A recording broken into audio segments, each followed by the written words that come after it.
Hoje é dia de coluna de Outro Mundo. Paulo Werner está nos contando 2 casos de encontros entre crianças e objetos e seres desconhecidos.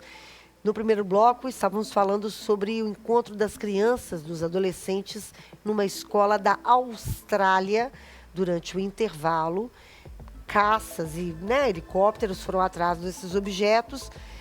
As professoras mandaram a galera entrar, mas sempre tem, né?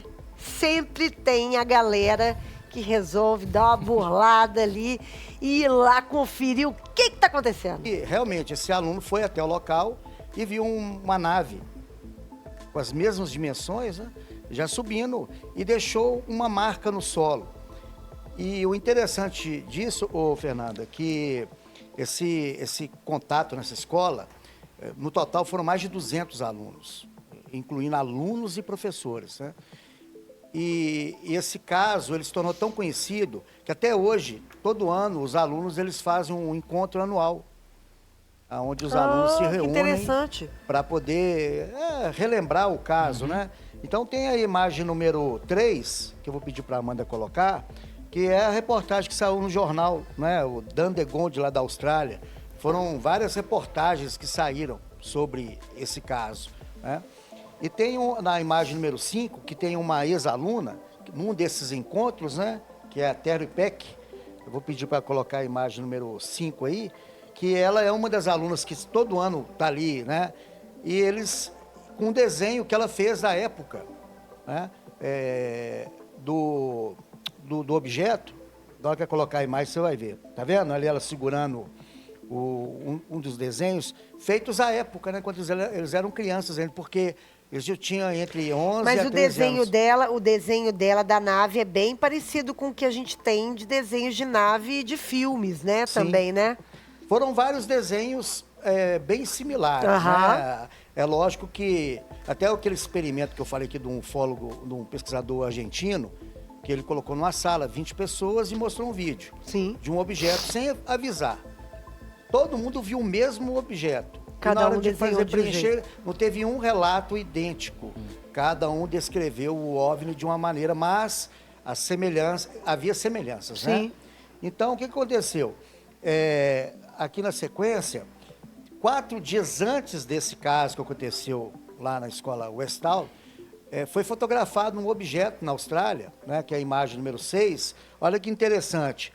Essa foto foi tirada 4 dias antes, o caso da escola Westall foi dia 8 de abril.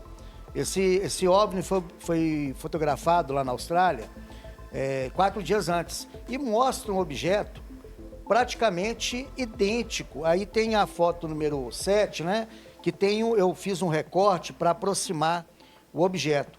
E você vai ver que ele está na mesma posição que as professoras falaram que na hora que esse objeto, que ficou no ar por mais de 20 minutos, na hora que ele foi embora, ele virou, ficou na vertical. Essa foto aí tá nítida, Tá vendo ali? Olha, parecendo um capacete, né? E bate perfeitamente com o desenho da maioria das crianças. Que doido! Que foi feito. E essa foto, ela só foi divulgada bem depois do caso. Eu acho que essa é a primeira vez que eu vejo foto de fato... Tão nítida, né, Fernanda? Nítida. Não, eu ainda vou pedir desculpa, porque essa foto eu não consegui ela em boa resolução. Porque ela tem uma resolução melhor. Né? Pra quem tá só nos ouvindo, parece um capacete do Darth Vader. Faz lembrar. Faz lembrar aqueles pratos fechados de restaurante, quando o garçom abre a bandeja. É verdade. Né? Então, assim, e durante essa semana que aconteceu o caso na escola, houveram várias outras testemunhas. Foram, no total, mais de 450 pessoas que relataram a observação. Não foi somente ali na escola. Então, o que aconteceu? Aí, obviamente, vieram as explicações oficiais, né? Lá próximo tem uma base militar e eles alegaram que eles liberaram um balão meteorológico no mesmo dia. O porém que a população lá da cidade está acostumada a ver os balões. E os balões, eles têm uma tipologia totalmente diferente.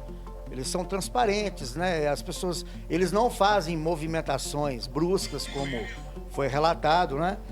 E nenhum balão meteorológico é perseguido por 5 aeronaves. É claro.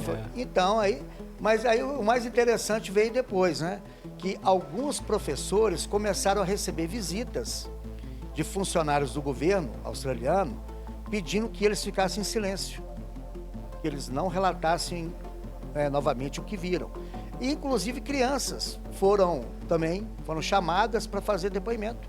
Crianças de 10, 11 anos de idade foram chamadas em salas separadas e questionadas, né? Só que eles não fizeram nenhuma ameaça às crianças. Eles só perguntaram o que elas teriam visto, né? E uma psicóloga lá australiana disse que esse fenômeno que aconteceu, ele poderia ser explicado por um delírio coletivo. Só que um delírio coletivo não deixa marcas no solo, né? Aí tem aí, me fala, a imagem número 8, que é interessante, que no mesmo local onde essa nave pousou, eles fizeram uma nave, né, um parque no formato temático do disco voador, né? Então isso está lá até hoje. Essa foto é recente, né, que a escola ainda funciona, né, a escola de Westall. Né? E essa nave aí que eles construíram foi nesse formato aí, né? É muito parecido com o que daquela foto que a gente viu, né? É porque é um brinquedo, né? Um escorregador. Então eles fizeram uma coisa assim, só para fazer ali uma coisa temática, simbologia, né? Uma simbologia, né? E interessante que foi nesse mesmo local aí, só que há 66, em 66, né? Há 57 anos atrás, que houve o pouso aí nesse local. E esse caso, na minha opinião, ele é muito interessante porque, até hoje, nenhuma das crianças, que foram centenas, nenhuma delas mudou o discurso. E os professores, né? E tem vários documentos, inclusive o Steven Spielberg, ele fez uma série, acho que não sei se foi para Netflix, chamada Contatos Imediatos, em que ele cita esse caso. Né, e o James Fox também, que fez um documentário sobre o caso Varginha, ele também cita esse caso da escola, né, da Austrália. O interessante da Austrália, que pouca gente sabe, é que nessa região onde aconteceu isso, é uma região que acontece muitos casos.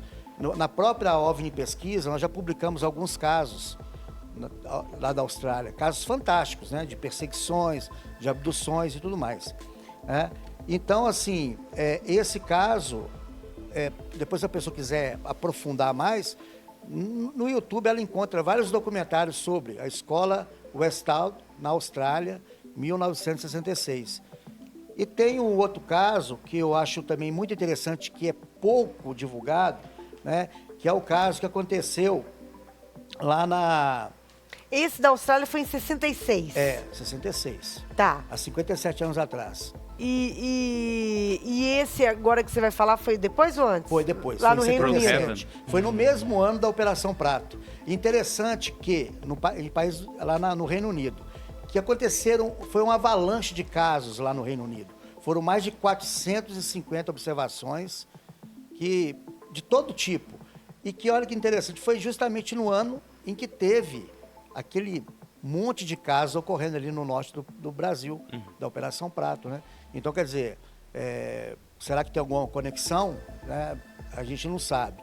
Mas aqui no Rio de Janeiro teve uma escola, agora não vou lembrar a data, mas foi na década de 70, que também um OVNI parou do lado de fora da escola, inclusive o Edson, que é co-editor da OVNI Pesquisa, ele que foi lá pesquisar esse caso, e os alunos viram um objeto, e esse objeto soltou como se fosse limalhas de ferro.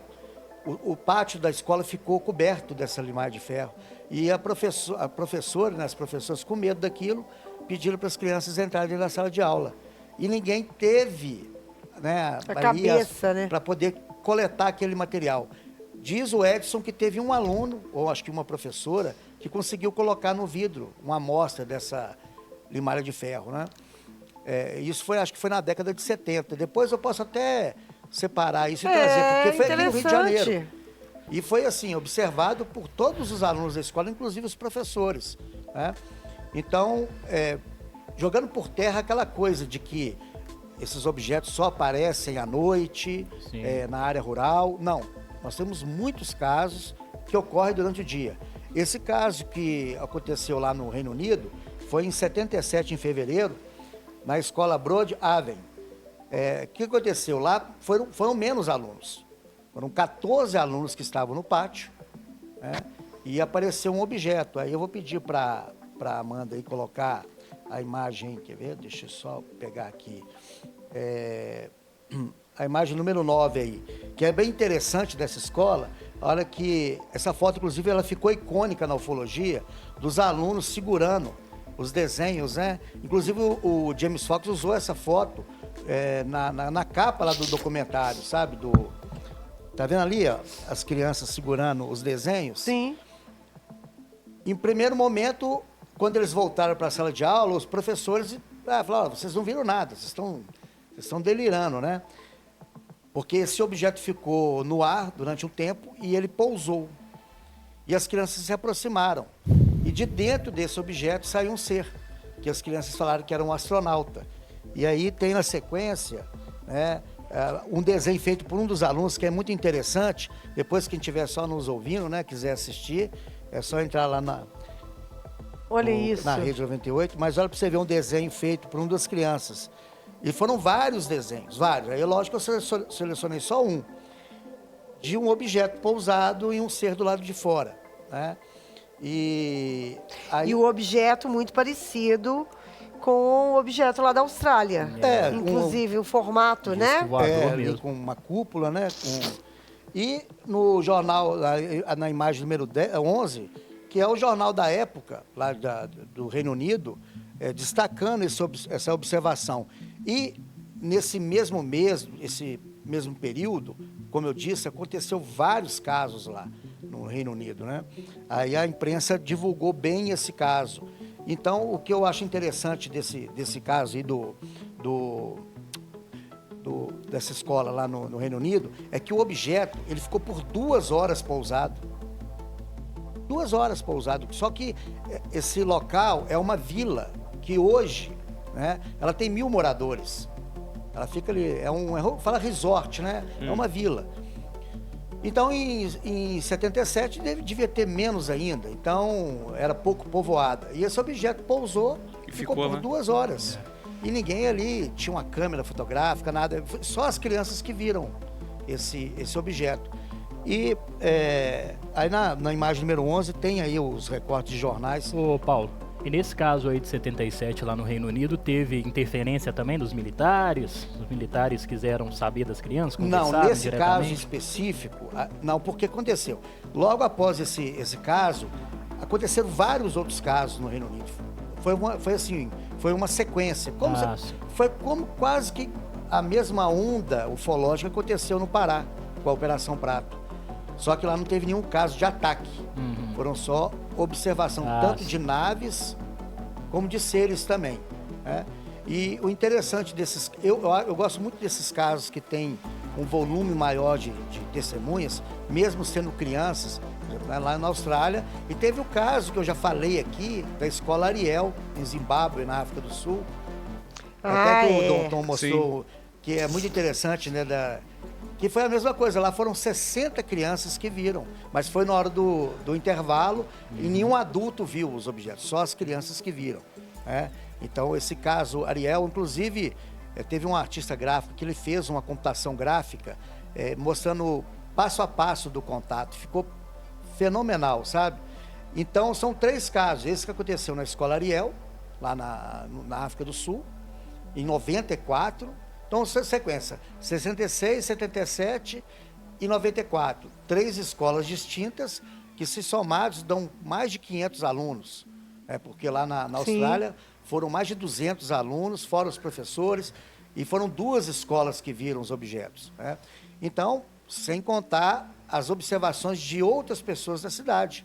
Aquele objeto que foi fotografado, é lógico que aqui no programa, se eu fosse reunir todos os elementos para mostrar, daria um tempo bem elástico, né? Mas tiveram outras fotos, tiveram outros relatos, né, de objetos em formato de triângulo. E o interessante é porque foi em 66. Então, foi um período em que essas aeronaves secretas americanas, elas ainda estavam em desenvolvimento. Aquele avião, o Blackbird, o mais veloz do mundo até hoje, ele é um avião que voa muito alto. E ele rompe a barreira do som ali quase 4 vezes. Ele não voa em baixa altitude. Ele só voa à noite também, porque ele é um avião de reconhecimento. Ele não é um avião de ataque, nada disso. Então, as pessoas tentam fazer uma conexão. Ah, mas foram aeronaves militares. E esse caso da escola Westall na Austrália é interessante, porque eles tentaram desmerecer o caso dizendo que esse objeto que eles viram era uma aeronave militar, que eles estavam fazendo testes. Mas como é que o Exército faz testes numa área escolar? Não é? Então, quando foi feito esse questionamento, eles não souberam o que responder. Porque falaram, peraí, geralmente treinamentos militares você não são vai fazer feitos em isso, áreas isoladas, não em cima de uma escola, área né? residencial. Né? Porque nessa escola na Austrália é uma cidade grande. Foi lá em Melbourne, né, na Austrália. Uhum. Então, eles não iriam fazer esse exercício. Então, acaba que os militares, na tentativa de tentar encobrir o caso, como no caso Varginha aqui, né, que eu já citei, do Major Causa, dizendo que eles deram carona para um casal de anões, acaba que na tentativa de querer menosprezar o fenômeno, a coisa piora, né? Então, assim, basicamente seria isso. Esses 2 casos dessas 2 escolas, que tem um volume muito grande de testemunhas. E aqui mesmo em Minas Gerais, eu e o Márcio, quando a gente foi pesquisar a queda de um meteorito em 2002, eu estava vendo vocês falando aqui da queda do satélite, né? Dos fragmentos do satélite, que foi interessante porque eu pesquisei um caso semelhante, só que foi a queda de um meteorito. E as pessoas acharam que o mundo estava acabando. E nós coletamos vários relatos de crianças, né? E o interessante é que o relato da criança ele era mais preciso do que de os adulto. adultos.